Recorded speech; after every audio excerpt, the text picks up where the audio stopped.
त्रिभुज के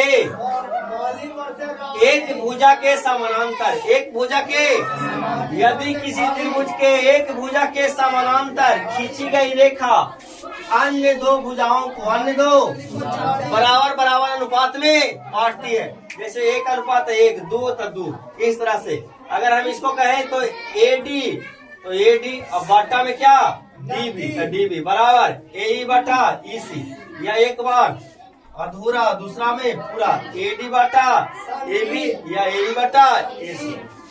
यह थ्योरम नंबर 5।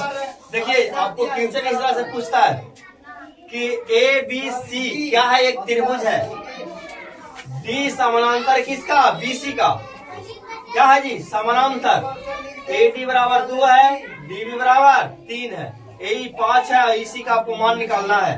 तो हम लोग चूंकि जानते हैं पहला पद में AD बटा DB या E बटा EC, यहाँ से हम लोग मान रखेंगे तो क्या आ जाएगा 7/5। देखिए ये क्वेश्चन आपसे पूछा है कि बताइए A है, क्या है जी A है, B और C एक त्रिभुज है, अगर AB पर एक बिंदु X है और AC पे एक बिंदु क्या है Y को मिलाती है रेखा जो BC के क्या है समानांतर, तो क्या होगा।